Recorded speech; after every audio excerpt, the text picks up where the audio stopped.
Okay.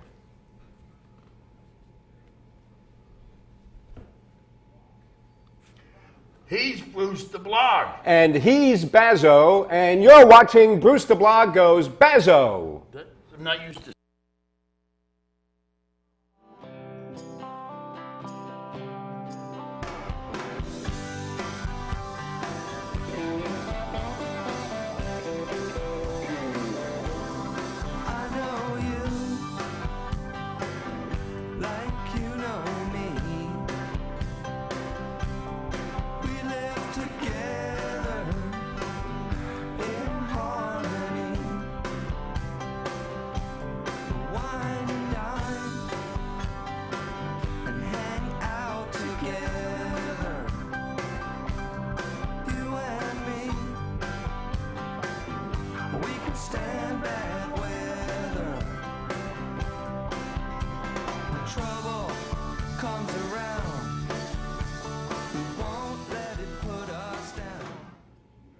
Hello again, everybody, and welcome to another episode of Bruce the Blog Goes Bazzo.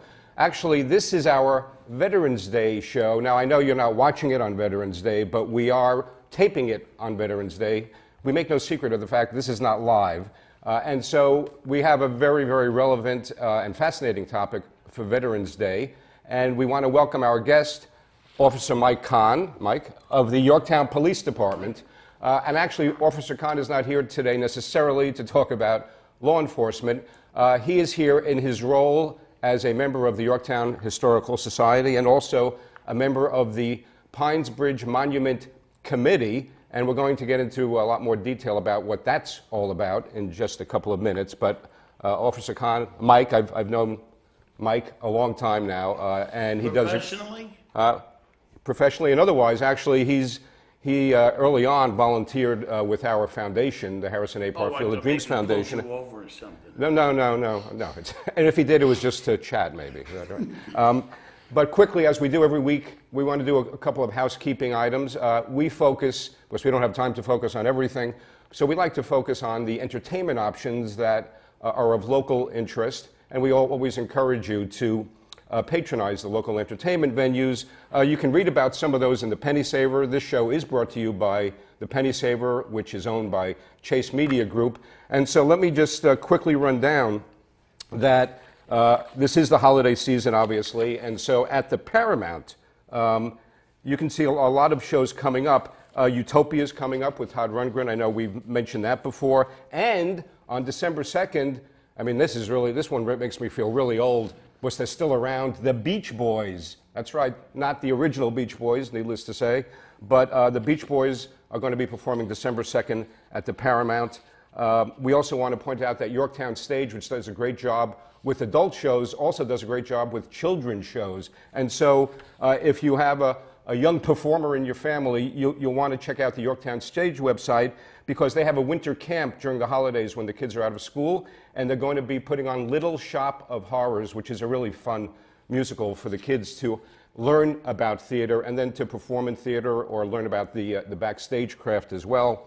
And then finally, at Westchester Broadway Theater, although the regular show there is My Fair Lady, it's taking a sabbatical so they could put on Home for the Holidays. And what I note that's interesting, and again ties into the Veterans Day theme, is that this is Home for the Holidays. It uses evergreen Christmas songs, such as the Christmas song, Chestnuts Roasting on an Open Fire, Nat King Cole, White Christmas, and songs like that. But they built around that a theme of a family who's waiting for its young soldier to come home from Afghanistan. And so it's a very poignant show, and we recommend you check that out as well.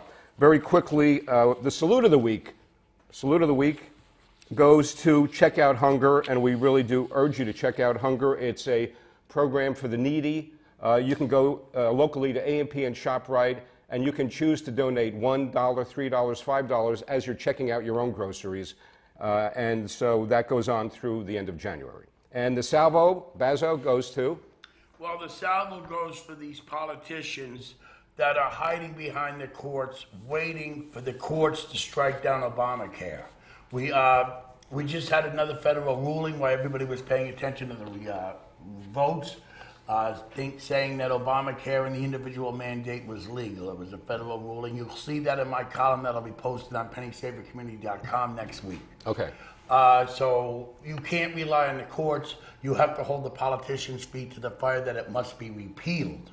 Don't let them hide behind the courts. It's not going to happen. The courts are a dangerous place to leave legislation. Right. And speaking of politicians, a little bit later in the show, we're going to be talking about the recent elections that took place countywide. We have some comments. Very uncharacteristically, Bazzo actually has opinions about that, which I find hard to believe. Anyhow, let's get right to right to Mike Kahn. So, Mike, you, if I'm not mistaken, almost single-handedly spearheaded this effort to create a monument, right, for the Pines Bridge battle, which I know in reading about it, I have this book from several years ago called The Nasty Affair at Pines Bridge, and this is a battle that took place right here in Westchester County, actually in Yorktown, right, right off the Croton Reservoir. And in reading about it, if I'm not mistaken, it was the bloodiest battle, right, of the Revolutionary War, or at least in this area it was. It's considered the bloodiest battle or skirmish in Westchester County, considering what was done specifically to the commander, Colonel Christopher Green, and the sad fact of the soldiers, the African-American soldiers that were taken prisoner, were sold back into slavery in the British West Indies. What happened to the commander? Commander, he got stabbed and slashed to death, and he is buried and interred with Major Ebenezer Flagg at the First Presbyterian That's Colonel Church. Green. Colonel Christopher Green. And isn't it true that the Rhode Island Regiment was the first to recruit African-American soldiers? It wasn't the first. It was famous because it was a recruiting. It was recruiting African-Americans to make up for the shortage of the European Americans that could not turn out for duty. It was an integrated regiment with African Americans, Native Americans, and European Americans, and it wasn't uncommon, especially in the North, for especially New England, whether it be Massachusetts, Rhode Island, Connecticut, New York. African Americans did volunteer and fight in integrated regiments during the American Revolution. Were they promised their freedom in return? Yeah. They were promised freedom in return. Some of them were already free and decided to serve for the betterment of their countrymen. Was that promise kept? Was the promise kept? That's a debate. Sometimes yes, sometimes no. It really depended on the state, and unfortunately, there's a lot of cases where different treatment was given to the African Americans, and some of them had to fight towards the end of the war to even get their due pay.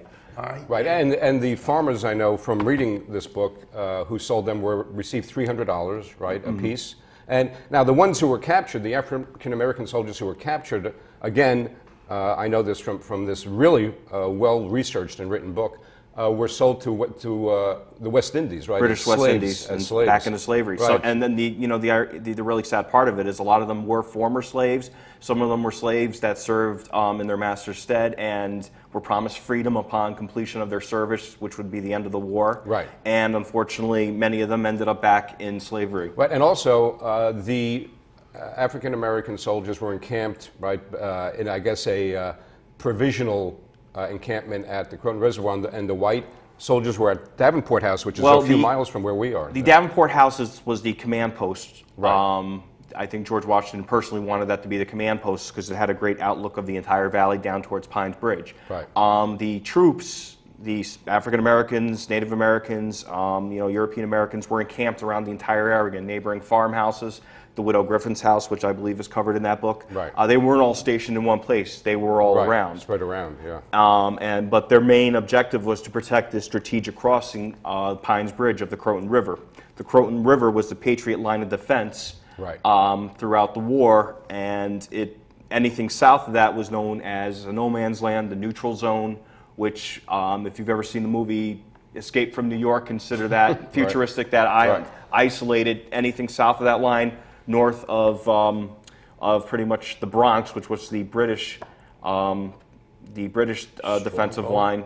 Right. That was a no man's land. It was you risked going down there. You risked your life, you risked your property, you risked your safety. Right. And those lines were held. And George Washington knew the strategic significance of the Croton River and holding that point. And at the time of this battle, this was one of Colonel Green's objectives. And also, I know that Well, the Davenport House is right here in Yorktown. Croton Heights Road. Yeah, we record the show in Yorktown. It's seen in a very large surrounding area, as all of you in the audience know, right near Peter Pratt's. Right across. Right across the street from Peter Pratt's, which is a very well-known restaurant located here as well. Yeah. I asked you a question before the show. Mm-hmm. Why the Revolutionary War? Why doesn't it get to play the Civil War got? Without one, you don't have the other. True. And Yeah, well, for one, it was 230 years ago. no, but the play I'm talking about, Right. the movies, the show, I mean, you mentioned something very interesting about almost a similarity between the Civil War and the Revolutionary War that The Revolution was a civil war, That's as right. well as a world war. Right, yes, right. Which, we have World War I, World War II. Of course, that's of this past century. But the Revolution was the Second World War, if you really want to. France, England, yeah. Well, yeah, it was considered the Second World War of that time period because the 7 Years' War, which ironically lasted 9 years, and was we know as the French and Indian War, was considered the first modern world war by most historians. The end result being this eventually leading to the American Revolution. And we have this very misconstrued vision of the American Revolution being about America versus Britain, Right. British redcoats versus blue continentals. Very few people, I mean, the popular myths that have survived about the Revolution tend to be very untrue. And it But was they- a revolution. In the revolution we had, it wasn't just white continentals, it was African Americans, it was Native But they Americans. survive because it doesn't get the coverage that it really deserves. Because, like it says, without this, Yes. everything else becomes moot. Well, the part of the reason for that is you have a lot of publications about the Civil War. You have a lot more reenactment groups. We have photographs from the actual Civil War. We don't Right. have photographs from Well, the but, Revolution. when Right. they talk about great presidents and Lincoln is up there Mm-hmm. because of the Civil War, Washington still leads the pack, even though he was the general. He wasn't a president then. He is still the greatest American in all the polls. Well, he set the standard for leadership by which all future leaders are judged, especially in this country. Yeah, but isn't the fact that he still lost more battles than he won, yet he won the important one? Well, Is that another reason that because of so many battles that were lost? The reason- like the Battle of Pines Bridge. the reason, we lost this battle. We lost most of the battles during the Revolution, but the important thing is that Washington knew we could not beat the British militarily. So what his purpose and the goal was to prolong the war as long as possible, Right. to basically defeat Britain politically, socially, economically. And militarily. Right? Well, So it's about militarily, basically, the military was backed by the money and the people in Parliament in Britain. Right. And once this war fell out of favor, the war was over. Right. Okay, and he knew that we have to prolong this war. We have to avoid going into open battles Right. with the British because we're really not going to defeat them. Then how Right. So it's that goes along with win their hearts and then you win their minds. Exactly. But I want to jump ahead and I want to talk about the Pines Bridge Monument itself and why, Mike.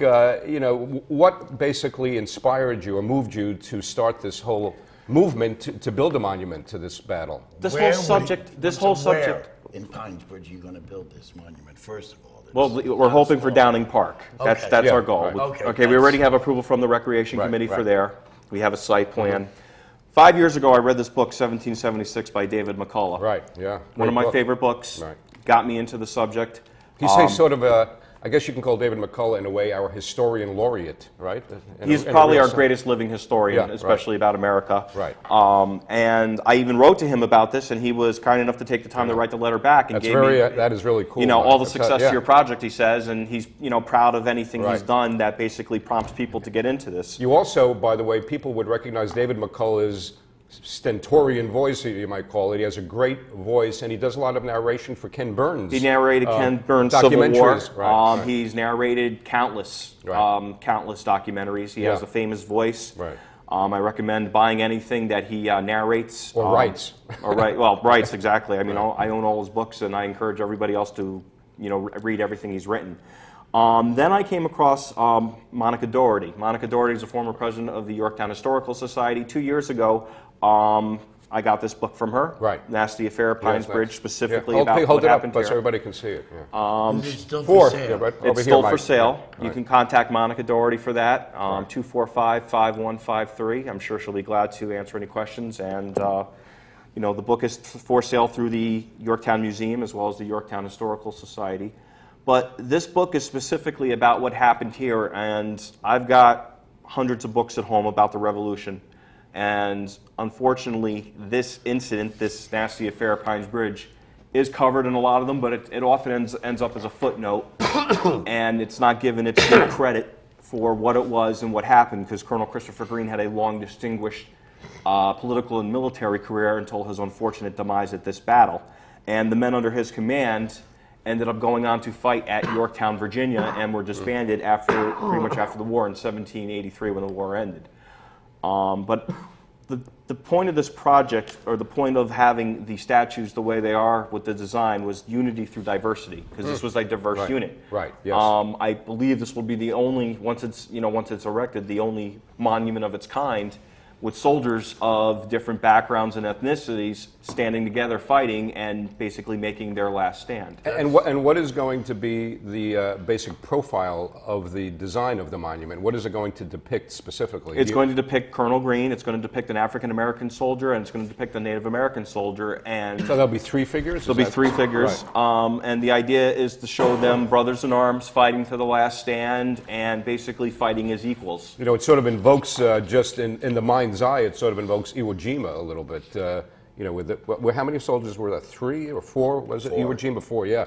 You know, just standing there putting up the American flag. It's, right. Yeah. So I mean, it sounds like it would be actually an emotional visual. Well, if you've seen the works, if you've seen the pictures of the statues, which you can see on the Facebook page, Remember the Revolution, Yorktown Heights, you can see the emotion in the men. Right. They are. This artist is phenomenal. His name is Jay Warren. He's out of Oregon. Right. A year ago, we put out a request for qualifications for artists and sculptors to come up with a design. Right. We narrowed that. We got 25 responses with the assistance of an art consultant. We got that narrowed down to 4. Interviewed 4 artists back on June 17th. Ironically, that is Battle of Bunker Hill Day. Right. Holiday in Massachusetts, which I believe Colonel Green was actually at and participated in. Right. So from that list, the work that came back was incredible. We narrowed that down to 1, finalist, and that was Jay Warren. Okay. Now I know that you've said you need to raise $300,000. That's the estimate for all to do all this. It may be indiscreet of me to ask how much is the sculptor getting, but I'll ask it anyhow. Do you know? I believe the estimate for his work alone is $225,000. Okay. Now, as somebody who's done local fundraising myself through our foundation that I mentioned, $300,000 is a very tall order. How do you plan to go about raising that, and how long will it take? Could take a couple of years. It all depends on how much support we get, and we've been getting a lot of support. We've already had pretty sizable donations made before we had a public design. Now we have a public design. Right. We constantly are getting letters of support. Other historians, in addition to Mr. McCullough, have sent letters of support. We have the Facebook page, which is constantly gaining members, and our first fundraiser is actually set up for November 20th at the First Presbyterian Church at 4 p.m. Okay, and that's November 20th, right, at the First Presbyterian Church in Yorktown, and of course that in itself is a historic landmark. It is. That church. And now it would be helpful right now to tell people, like the Facebook page. I know usually you can just search on Facebook for, what would they type in? Remember the Revolution, Yorktown Heights, New York, and it should come right up. And what's the website? The website is Facebook. Oh, that's it? That's it, right. Okay. And what about, are there any phone numbers or emails that you want to tell the audience to help, if they want more information? Right now, go to the page itself, or go to monument1781@yahoo.com. That is one of the emails we have set up right now, and I'm one of the people that will respond to that. That is the direct way to contact me. There is a number listed on the bottom of that too, which I believe is Linda Cooper. She is a member of this committee. Yeah, and I will let people know that is 914-218-7005. Again, 914-218-7005. Yeah. You mentioned. Okay, we have to move on. I know, but I got to get this right. for people. You mentioned that one of the things about the Civil War, that they're actual pictures, but we do have living things to our Revolutionary War at the Presbyterian Church. Do we do. not? Yeah, we do. Yeah, right. And it's the graves.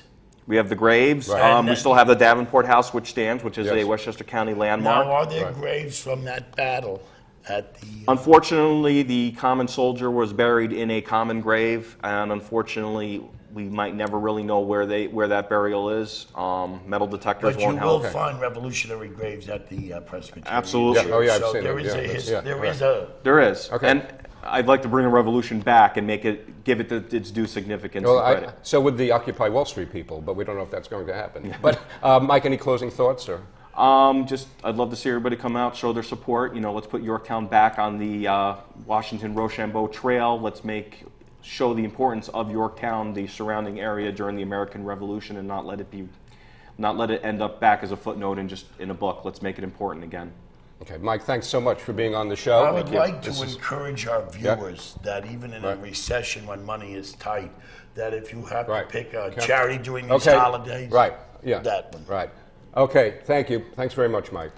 Again, this has been Officer Mike Kahn of the Yorktown Police Department, and we've been talking about the Pines Bridge Monument Committee, on which he is a leading member, and he also is a member of the Yorktown Historical Society. So we really appreciate him being on, especially as we're doing this on Veterans Day.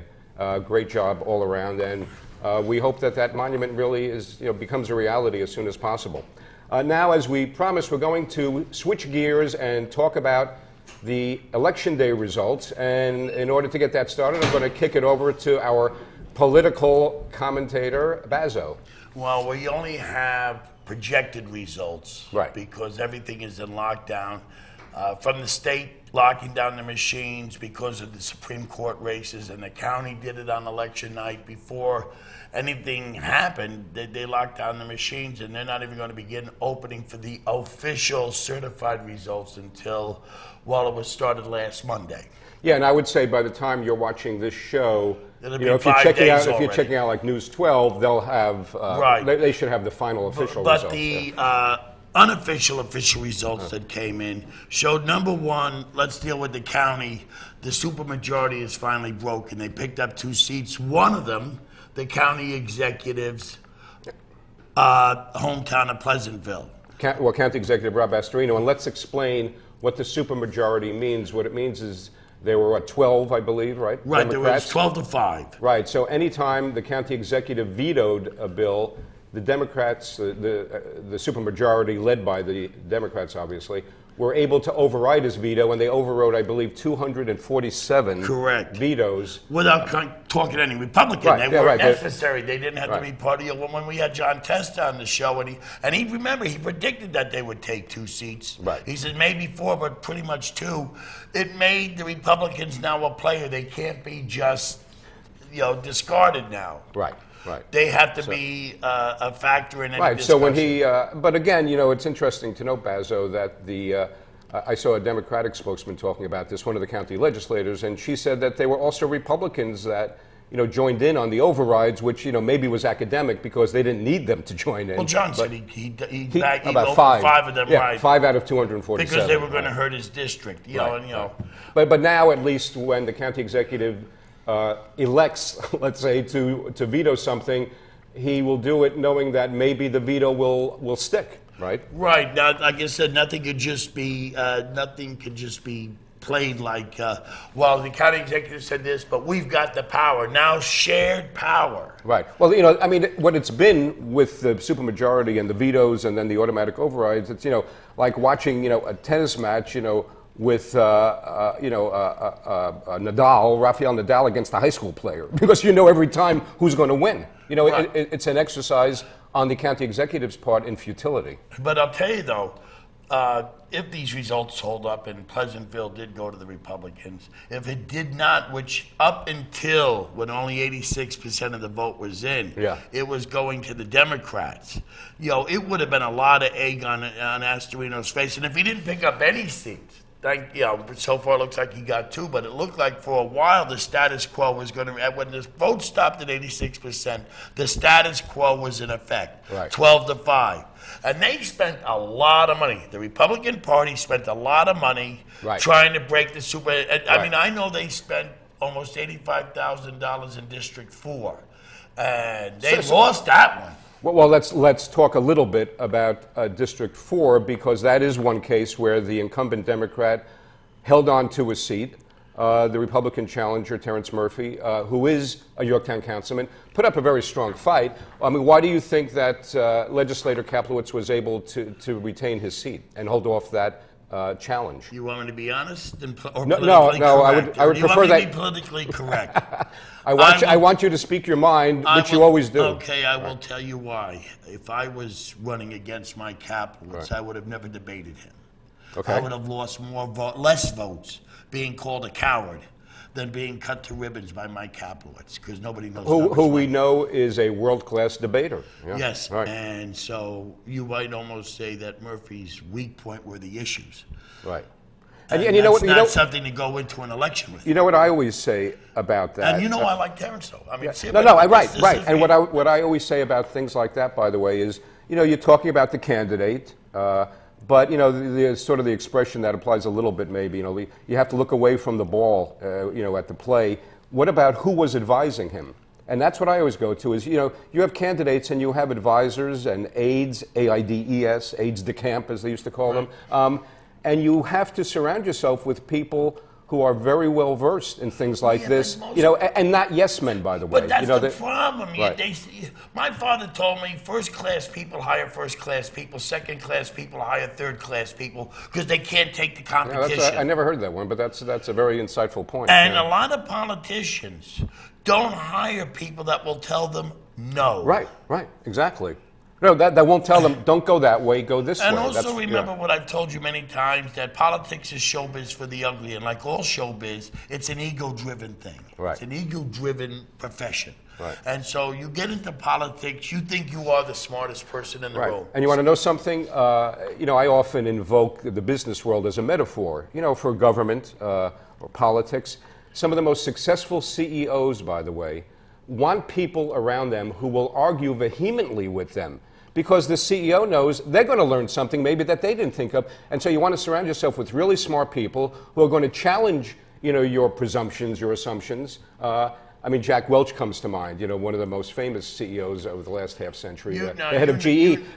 So you want a candidate, let's say, an elected official or somebody challenging an incumbent. You want people around you who are going to question, what you're saying, and challenge you, because that's what your opponent's going to do. You know my circle of friends, and I'm probably in the minority in my circle of friends. For most of my friends never agree with me. Right. But it makes me a smarter person because I must always back up my argument. That's right, exactly. You know what they say, like the classic instruction to debate students is you have to be able to argue equally both sides of the argument. You have to be able to win both sides of the argument, and as a candidate, you need to take that same position in terms of, campaigning and researching, the position and the issues. Well, I want to segue this exactly gets me into the Peekskill race. Okay? You talk to the Peekskill Republicans, they don't understand how Mary Forster could win because they don't know anybody that likes her. And that's because they sit in a room with people that validate their opinion. It's called a circle of influence, right? And they all validate each other's opinion, and they don't do anything to get other opinions. Sphere of influence, right. That's what it is. Right, if you limit your sphere of influence to like-minded people, you're going to get bit, in the end. We're happy Dave Paganelli won. There was no secret he was our friend. We supported him. We plugged him every chance we could get. But you saw his circle. There were people that challenged him. Right. To make sure. Right. No. He and to the point that we just were making, Dave Paganelli, who is the owner of Travelers Rest in Yorktown, and just won decisively election. 4,000 votes. His first election, he's going to be a freshman councilman as of next year. He garnered the most votes in Yorktown. 4,000. Right. And we happen to know he had a very smart group of people as his committee. And now we have to wrap it up, Bazzo. So do you have any final thoughts? Right. Final thoughts. I think that Mike Grace has a lot to do to keep his word to the people because he won on Michael one line. Grace was just elected supervisor in Yorktown as a Republican. And it would behoove him to remember the best thanks he could give to the people that voted for him is to do the best job he can. Right. Okay. And your final words? These were my opinions. You may beg to differ. And when Bruce the blog listens, people talk. Thanks very much for watching, and we'll see you next week. Next week, yes.